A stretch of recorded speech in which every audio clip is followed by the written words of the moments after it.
Hi, everybody. Hope you've all had a good weekend. Has anybody else flooded their basement? Other than my husband?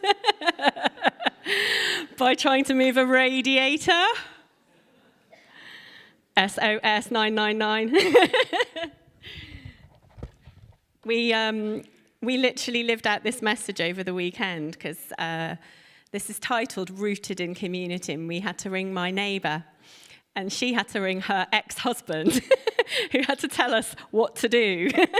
And then people came round with towels and all sorts of things. Anyway, it's good to know when you realise your own humanity that you need somebody else to come and help. So that's where you find me tonight, realising we need each other so deeply. Otherwise, we may end up with an aquarium in our basement. So tonight we're carrying on the theme where we've been looking in the book of Colossians at being rooted. And tonight we're looking at rooted in community. And it's amazing, isn't it, that the first scenario, I guess, that Jesus and the Father and the Spirit realize there needs to be a solution on is the problem of man being alone. Even in Genesis, at the very beginning, God says, it's not good for you to be on your own. I'm going to make a helper for you. And he makes a helper. And the word for helper in the Hebrew is the word Ezer. Everyone say Ezer. I love a good, looking up the root words. And that actually means a strength bringer. We needed strength bringers yesterday. I wonder if you need a strength bringer today to come alongside you. It is not good if we're just left on our own. And we're not talking just about marriage. We're talking about journeying with one another. I want to talk to you about a lesser-known character from the Bible tonight. I feel like an old nature program commentator. Oh, the lesser-known character.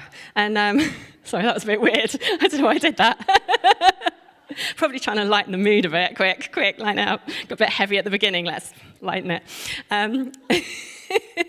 So Paul is in prison. Actually, that's not light, is it? Paul's been put in prison, everybody, for Jesus.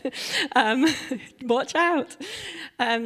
He is in prison.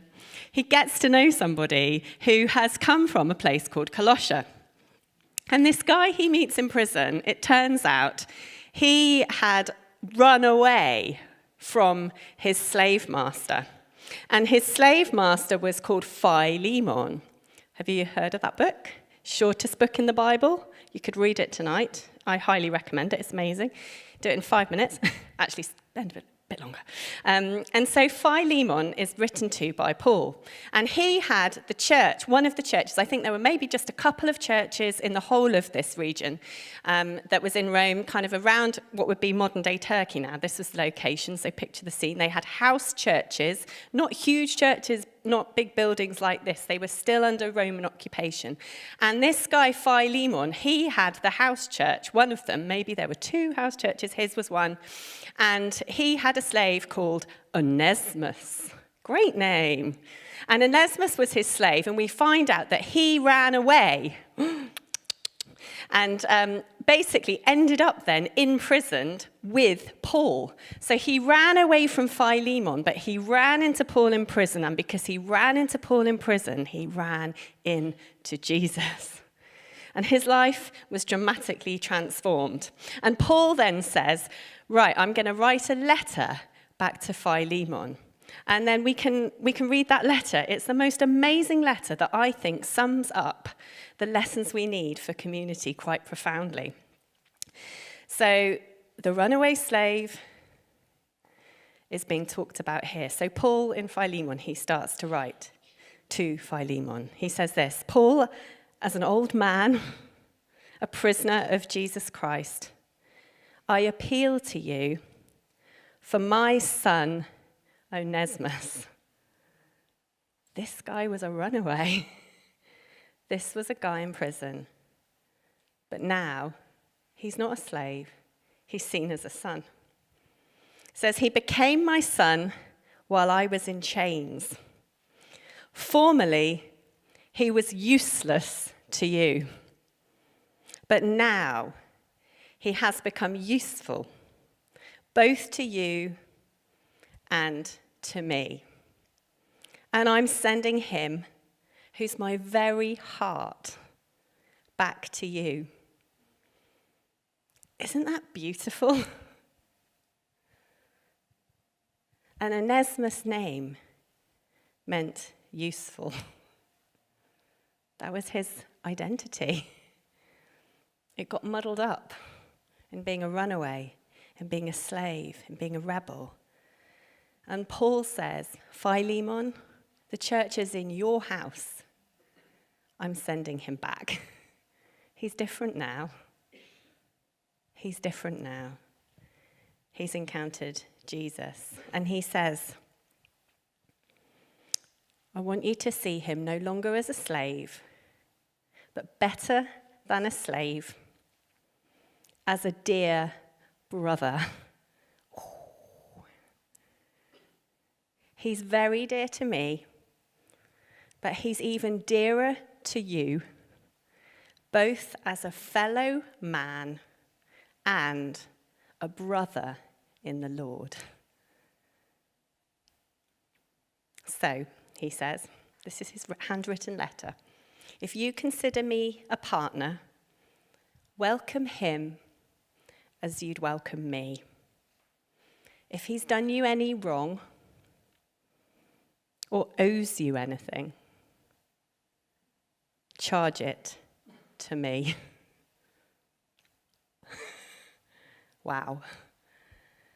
That's quite something, isn't it? And we might not have scenarios where our slaves run away. Hopefully, we won't. But we may have a colleague who hurts us. We may have a family member who's betrayed us. We may have friendships that have got a bit bumpy along the journey. There may be people in our lives where it's painful. And maybe tonight, God's just wanting us to say, yeah, bit useless before. I'm sending them back. My heart to you, your brother, your sister. And so then we get to this book that we've been looking at, all these letters from Paul to the church, the Colossian people, the Colossians. And this is where it gets cool. So remember, the church of the Colossians meets in Philemon's house. Colossians chapter 4, Paul writes this other letter. He says, Tychicus will tell you all the news about me. This is Paul again writing to the Colossians. I'm sending you, Tychicus, to him with the express purpose that you'll know about our circumstances, that he'll encourage your hearts. He is coming with Onesimus, our faithful and dear brother, who is one of you. So the guy who took the letter back to the house church, written by Paul, was the runaway. This is community. This is Jesus-filled, Jesus-y community. And they didn't write letters, read letters in those days much.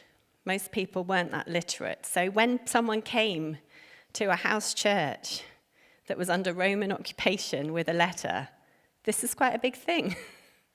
They'd read it out, like I'm reading the scriptures to you tonight, so people could gather and hear it together. They didn't all have the text on their own. Isn't that amazing? That it was Onesimus. So Onesimus has got this letter. It's being read out. And Paul then unpacks what households look like living in community well, what churches should look like living in community well, what marriages and families should look like being in community well, what our character can look like because of Jesus lived out in community well. So let's look at this letter, because it's really amazing. So it started in chapter 4 with this kind of introduction, who was bringing it, and then we're going to go in reverse and look at chapter 3. This is what Paul writes to this church family in this house. So imagine you're in that house, hearing this letter being read out. We'll just start at verse 3. He says this to them in his own handwriting. You died. Whoa, okay. You actually died, and your life is now hidden with Christ. You actually are not your own anymore. Hidden with Christ in God. And when Christ, who is your life, appears, you also will appear with him in glory. Let me tell you, every single person that you see the face of tonight in this family home bears the image of Jesus. And I tell you something, Satan hates it. He actually really hates you, because every day when he looks at you, reminds him of Jesus. So be aware of the strength of your identity, your ability to bring strength and power to another, to show them God. You're his image bearer, made in the image of God. Heart, mind, unique personality, all of you is a vessel rooted and established in God and in his love, that just flows out everything God wants to pour through you to this world. All the good gifts that you carry, that you might bring around the metaphorical table that is community, where we all sit at the same level, where we all realize we need food, where we all see each other's faces and have to remember to look for what God is doing, what God's at work in. And then verse 11 of chapter 3 says, here, in this family, guys, he's reading this letter, here, there's no Gentile or Jew, no circumcised or uncircumcised. All the men said, praise the Lord. No barbarians, no Scythians, no slaves or free, but Christ is all. And he is in all. All of us. Jesus is in us. And this is why baptism is the most profound visual for this. Dead to our old selves, dead to even our nationalities, dead to our, all the things we think we're right about. They died. Dead to our anger, dead to our envy, dead to our jealousy, risen with Christ. And he lists some of the stuff that we might struggle with. Have a look at it. It's quite convicting. But then verse 12 says this, therefore, because you're in Christ Jesus, you're chosen people, you're holy, you're dearly loved, clothe yourselves, intentionally put on. Maybe it's like he knew we'd need to, because we're all humans. Clothe yourselves with compassion, kindness, humility, gentleness, and patience. We're going to have to do that. And then it says, bear with each other. I love how Paul doesn't mince his words. Bear with each other. Forgive one another. If anyone has a grievance against someone, forgive as the Lord forgave you. It's quite punchy, isn't it? Colossians. And Jesus, when he taught us all to pray in Matthew 6, verse 12, he helped us understand what this forgiveness business is. He said, forgive us our debts as we forgive those who are our debtors. So you have a debtor. You need to forgive somebody. If something comes to mind when you look at them or you remember them or you walk past them and something comes into your brain that says, you owe me an apology, an explanation, sorting something out. doing something in the right way. But I'm telling you guys, if we don't cancel those debts like Jesus has cancelled our debts, they will eat us alive. We won't be able to sit by one another. We'll look all the time to try to punish someone, maybe them, but actually maybe just someone who reminds us of them. This is why most people commit murder, by the way. Someone reminded them of someone, triggered them off. Or we might want to prove that we were right, just so you know, I am actually always right, so don't worry about that one. That's funny, by the way. Because actually, it turns out I'm not, after all. In fact, I'm terrible at holding radiator valves to stop water coming out. It transpires. I don't know what I'm doing. That's right. My husband, heckler on the front row, get him out. But you know, it will become exhausting if we don't deal with that stuff. And Paul's like, this is really serious. Take it from me. I'm in chains for this gospel. And I'm writing to you guys, and I'm telling you, church life can be tricky.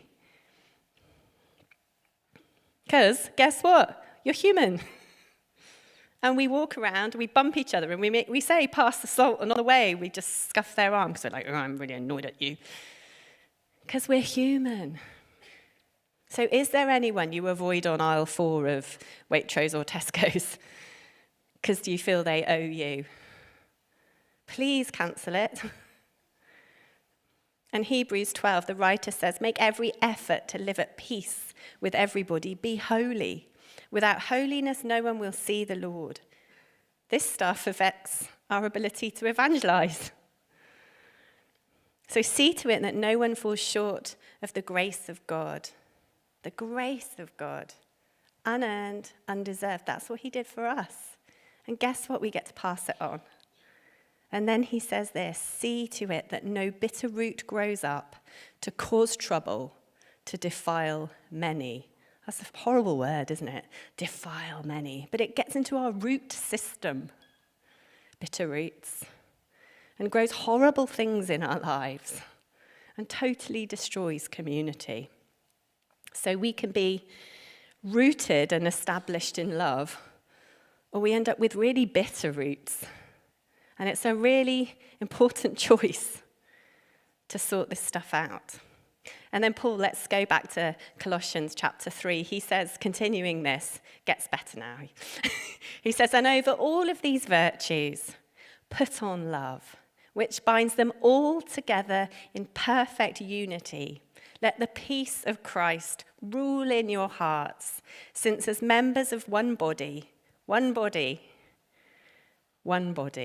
we're one. We're called to peace and be thankful. What an amazing letter, isn't it? What a challenging letter. And remember who carried it in to the house. Onesimus.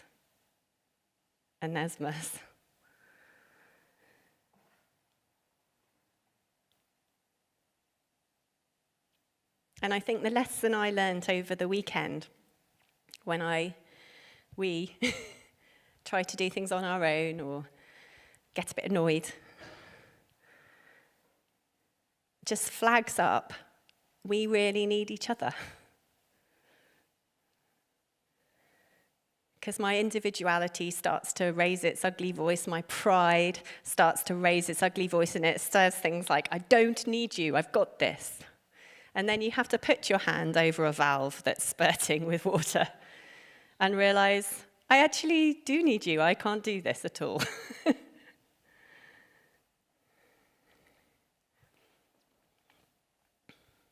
And it shakes off our eyes. I need this, I need that, I need that, I need that. And it changes us into a we. We are one. We are together. We're a team. Let's go. And there's another word. I taught you a Hebrew word earlier. Let's go Greek now. Ready for another one? I think there should be a slide so we can... Oh, brilliant. Oh, ready? Have a look at that word. Get it ready in your brains. Hupotasso. Ready?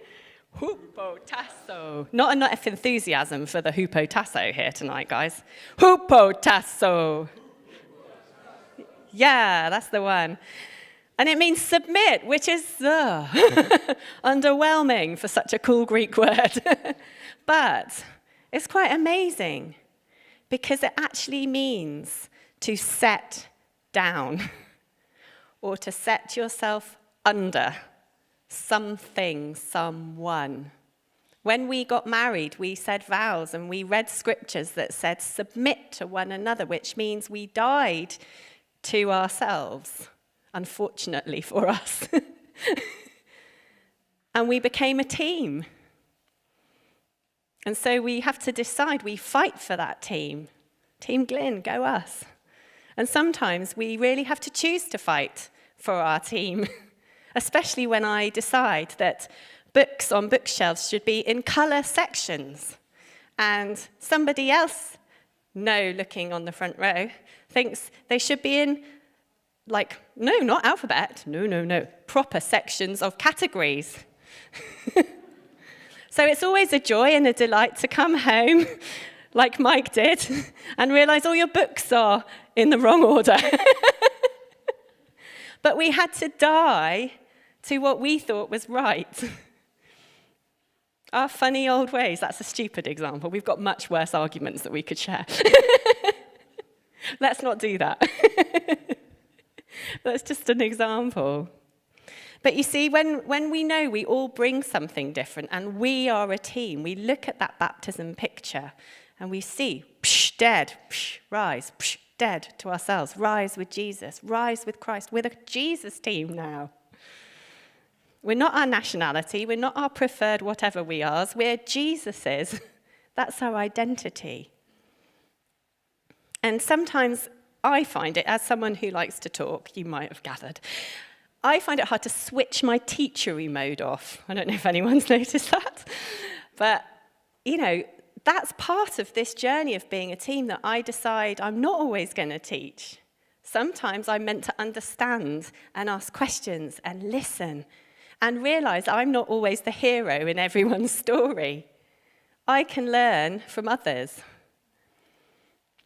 And so hospitality, according to Jesus, by the looks of the scriptures and by reading the Gospels and even the tone with which he sent the first missionaries out in the early church, he told them to accept hospitality, to go to a house, find a person of peace. You give the gospel, but they give you food, because turns out they didn't even take with them a spare shirt, they don't have any shoes, they haven't got a belt on, and they've got no money.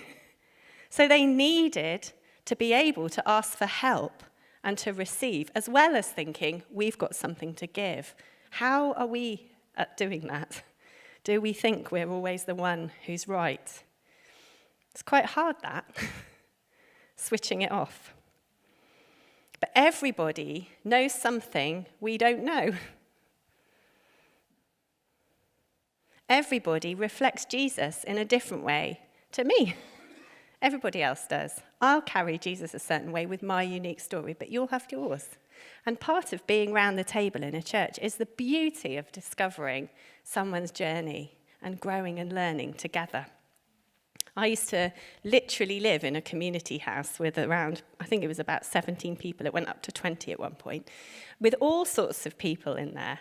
And I never, ever thought some of my best lessons in life would be from an ex-convict who'd smacked over the head a police officer with a D-lock.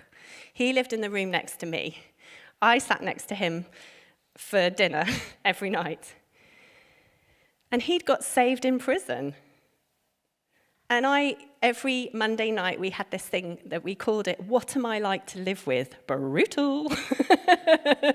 And we did it on each other every Monday, because we had to keep short accounts to live well together, so nothing festered. It all came out on the table, because the next day we knew we'd have to sit next to each other, so you had to sort your stuff out. And something that had been bubbling in me was, why does he put his bin bags of clothes all the way up the hall, like Hansel and Gretel, massive bin bags, all the way to the toilet, and I have to walk over them in the morning. So instead of going to him being annoyed, I thought, right, I'm going to ask it really carefully because it's house night and I've got to do what am I like to live with, and I need to say, I'm wondering why your bin bags of clothes are all up the hall. Now, obviously, I'm a complete hypocrite here because I have a wardrobe, but it's in my room. So it's obviously okay to be dysfunctional in private, right? Anyway, then he went on to explain and ask questions. What do you do with your clothes? I thought, what? I said, and my goal here wasn't to be the right person and get him to clear his bags. It was to think, I want to understand why you've done that. Why do you do that? And it turned out he spent his entire life on the run. His whole family had never settled in one place long enough to hang their clothes because they were getting ready to have to move and flee. From a tiny age, this poor boy had lived like that. And I said, let me introduce you to my wardrobe, which is colour coordinated, like my books, in sections on hangers, apart from the things that are on the floor, which are relaxing, ready for use. Another day. And then my light broke in my room. And do you know who fixed it? Tony. Do you know who cuts hair the best out of anybody I know? Tony. Do you know who started a business as an ex-convict to cut particularly braided, dreadlocked men's hair? Tony. He called it the second combing.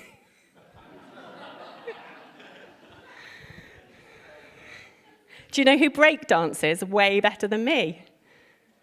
Not Mike. If anyone's been at a wedding with me and Mike, you'll see this move.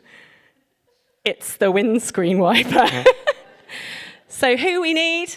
Tony. And he knows I tell his story. But I learned so much about Jesus from Tony. I understood why he did things by not just deciding I'm right, you're wrong, sort your bags out. I changed my tone to help me understand. And if we lived like that and looked for what Jesus was doing and how we could all join in and be a family, I wonder how much the church in the West would change.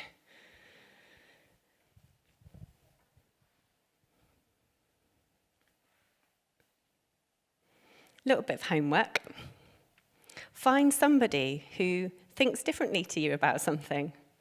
I've got a friend who, she loves tennis. I don't like tennis. I like ordering McDonald's.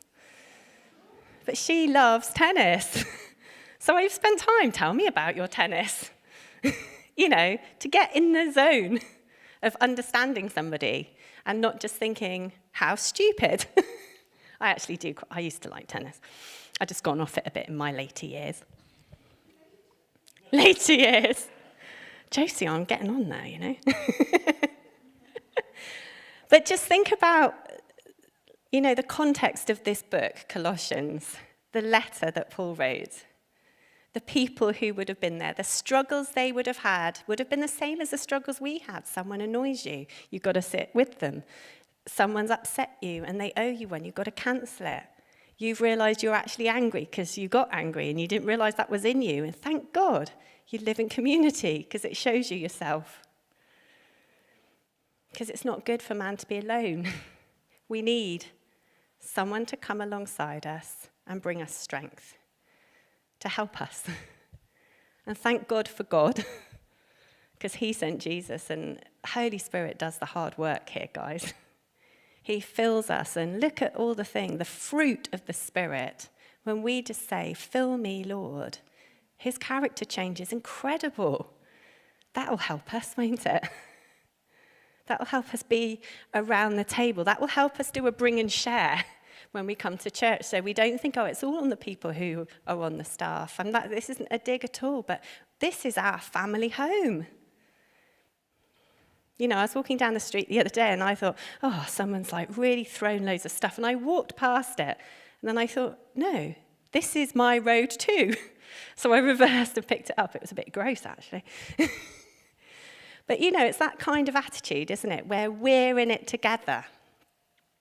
And I think, you know, our church is hard. This church family is hard because we are like carrots in rows.